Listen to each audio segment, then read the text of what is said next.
Good morning students. Today I will explain you price discrimination कीमत विभेद. Price discrimination means when a seller sells the same product at different price to different buyers. अर्थात कीमत विभेद वह स्थिति है जब एक विक्रेता अपनी समान वस्तु को समान उत्पाद को अलग अलग कीमतों पर अलग अलग क्रेताओं को बेचता है. A prominent definition given by Professor G. Stigler is that price discrimination is the sales of technically similar products at prices which are not proportional to marginal cost. Now we will discuss the types of price discrimination. There are three types of price discrimination: personal, local and use of trade. Personal, जब समान वस्तु को अलग अलग व्यक्तियों को अलग अलग कीमतों पर बेचा जाता है तो वो व्यक्तिशः या पर्सनल प्राइस डिस्क्रिमिनेशन कहलाता है. लोकल, जब अलग अलग लोकेलिटीज़ या अलग अलग स्थानों पर समान वस्तु के लिए अलग अलग कीमतें वसूल की जाती हैं तो वो लोकल प्राइस डिस्क्रिमिनेशन कहलाता है. डंपिंग इसका विशिष्ट उदाहरण है. जब घर में वस्तु की ऊंची कीमत ली जाती है और फॉरेन कंट्रीज़ में उसी कम कीमतों पर बेचा जाता है. तीसरा है use of trade. Use of trade में हम उदाहरण बिजली का बता सकते हैं जो कि घरेलू उपयोग के लिए कम कीमत पर उपलब्ध होती है और कॉमर्शियल पर्पस के लिए ऊंची कीमत पर वसूली की जाती है. अब है इसके बाद degrees of price discrimination. Professor AC Pigou ने 3 श्रेणियाँ बताई थी प्राइस डिस्क्रिमिनेशन की: फर्स्ट डिग्री, सेकंड डिग्री और थर्ड डिग्री. फर्स्ट डिग्री में जिसका चित्र आगे है, जहाँ X अक्ष पर क्वांटिटी और Y अक्ष पर कीमत है, इसमें इस चित्र से प्रथम श्रेणी कीमत विभेद को बताया जाता है. इसमें मोनोपोलिस्ट जो है वो अपनी अधिकतम कीमत वसूली करता है और अलग अलग कीमतों पर अलग अलग क्रेताओं को बेचता है और इसमें जो कीमत है वो मैक्सिमम होती है जो कि बायर्स को देनी ही पड़ती है. इसमें कोई बार्गेनिंग या सौदेबाजी नहीं होती. इस कारण से कि कंज्यूमर सरप्लस जो है वो शून्य होता है और क्योंकि मैक्सिमम प्राइस लिया जाता है और thus the consumers are not left with any consumer surplus. This is called as first degree price discrimination. In second degree price discrimination, he takes away or he charges price that the consumer is left with some part of consumer surplus. Like for example, in this figure, if we relate, then for the first 10 units, the monopolist charges 50 rupees. For next 10 units, that is 20, he charges 40, and next 30 units he charges 30 rupees. अर्थात प्रथम 10 unit के लिए वो 50 रुपये लेता है, next 10 units के लिए वो 40 रुपये लेता है. तो इस प्रकार से उस उपभोक्ता के पास कंज्यूमर सरप्लस बचता है जो कि शेडेड एरिया से चित्र में दर्शाया गया है. Third degree of consumer surplus जो है उसमें बाज़ारों को उप बाज़ारों में वर्गीकृत कर दिया जाता है और उसमें अलग अलग बाज़ारों में अलग अलग कीमतों पर वसूली की जाती है. इसमें जो भूमिका महत्वपूर्ण होती है वो मांग की लोच के आधार पर कीमतों का निर्धारण होता है और यह थर्ड प्राइस डिस्क्रिमिनेशन जो है वो व्यावहारिकता के ज़्यादा निकट है। अब प्रश्न उठता है कि when is price discrimination possible.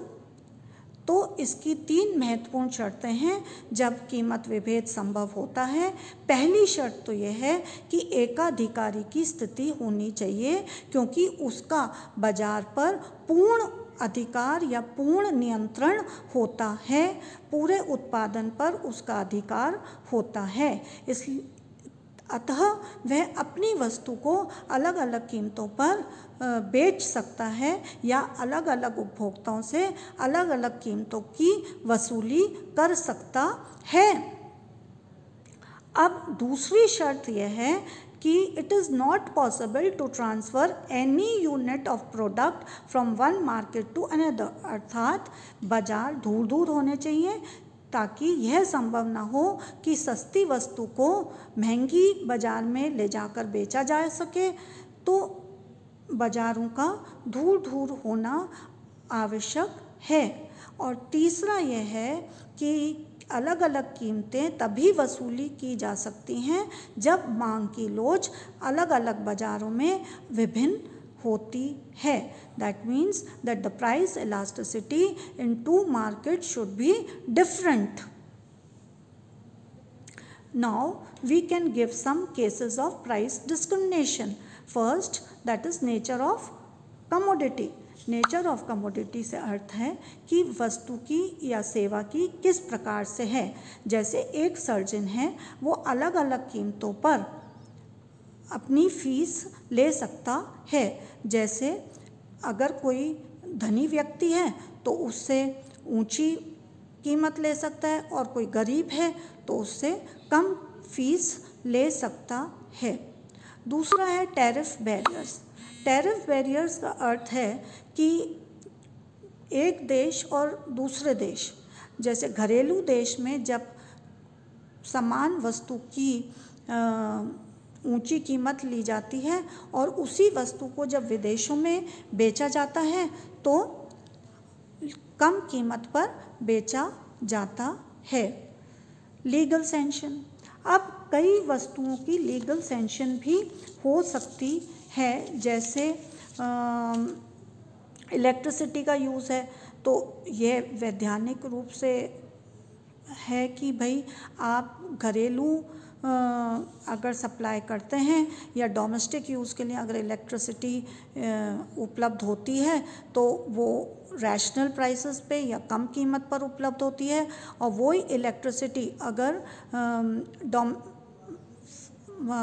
Commercial purpose के लिए उपलब्ध कराई जाती है तो उसकी ऊंची कीमत ली जाती है। अब आता है प्रेफरेंस ऑफ बायर्स। अब व्यक्ति की प्रेफरेंस कैसी है, उपभोक्ताओं की प्रेफरेंस कैसी है। अगर वह उस वस्तु के बिना नहीं रह सकते या मांग की लोच बेलोच है तो ऊंची कीमत वसूली जाएगी, और सपोज़ किन्हीं उपभोक्ताओं की प्रेफरेंस कम है किसी वस्तु के लिए, मांग लोचदार है तो कम कीमत वसूली जाएगी। Ignorance of buyers. अब कई बार इग्नोरेंस है, लेजीनेस है। कई बार जब मॉल्स वगैरह में जब होलसेल प्राइस पे कीमतें मिलती हैं तो वो कम कीमत होती है, और आप अपने पास की दुकान पर जाते हैं तो वो पूरी एमआरपी या ऊंची कीमत पर या जो वस्तु की कीमत प्रिंटेड है उस कीमत पर आपको वस्तु उपलब्ध कराता है। तो कभी कभी आलस्य के कारण भी उपभोक्ताओं को ऊंची कीमतें देनी पड़ती हैं, किंतु अगर वह यही आलस्य त्याग कर होलसेल मार्केट में जाता है या किसी मॉल में जाता है जहाँ होलसेल कीमतों पर वस्तु उपलब्ध होती है तो वह पैसों की बचत कर सकता है और कम कीमत पर वस्तु को खरीद सकता है। इसी प्रकार when several groups of buyers require same service, यानी कि जैसे कि अब इसमें हम रेलवेज का उदाहरण ले लें। व्यक्ति को जैसे अजमेर से दिल्ली जाना है, ट्रेन तो अजमेर से दिल्ली जाएगी ही, पर ट्रेन में भी अलग अलग श्रेणी होती है, जनरल, फर्स्ट क्लास, एसी और सेकंड क्लास, स्लीपर और सभी की रेट्स हम जानते हैं कि अलग अलग दर होती है। तो इस प्रकार से ये कुछ ऐसे उदाहरण हैं जो कि कीमत विभेद को या प्राइस डिस्क्रिमिनेशन को स्पष्ट करते हैं। अब यह चित्र जो है कीमत निर्धारण किस प्रकार से होता है या उत्पादन का निर्धारण प्राइस डिस्क्रिमिनेशन में किस प्रकार से होता है, यह इस चित्र के द्वारा स्पष्ट किया गया है। इस चित्र में x अक्ष पर वस्तु की मात्रा या क्वांटिटी को लिया गया है और y अक्ष पर प्राइस को दर्शाया गया है। इसमें दो मार्केट्स हैं A और B और दोनों में ही मांग की लोच अलग अलग स्पष्ट होती है। A मार्केट में AR और MR तीव्र गति से गिर रहे हैं, जो कि ये स्पष्ट करता है कि मांग की लोच सापेक्षतः बेलोच है। जबकि बी मार्केट में जो AR और MR का ढाल है वो सामान्य है या ग्रेजुअली वो फॉल हो रहे हैं, इसलिए इलास्टिसिटी इज ग्रेटर देन 1 या सापेक्षता लोचदार है। और तीसरा जो है वो दोनों मार्केट का कंबाइंड है, तो हम किंक्ड डिमांड कर्व की तरह वक्र दिख रहा है, पहले तीव्र गति से घट रहा है और फिर सामान्य गति से घट रहा है। डी जो है वो दोनों मार्केट्स के AR1 और AR2 को शामिल करके बनाया गया है और इसी प्रकार MR1 और MR2 या MRA मार्केट का और MRB मार्केट को दोनों को जोड़कर एग्रीगेट MR निकाला गया है। साम्य की स्थिति वहाँ होती है जहाँ aggregate marginal revenue marginal cost के बराबर ई बिंदु पर है और कीमत आउटपुट का निर्धारण OM मात्रा होती है, यानी कि साम्य उत्पाद जो है वो OM है। अब इस OM मात्रा को दोनों बाजारों में वर्गीकृत किस आधार पर किया जाता है, यह दूसरी शर्त यह होती है कि MR1 या MRA मार्केट का MRB मार्केट के बराबर हो, जो कि यह चित्र के द्वारा स्पष्ट होता है।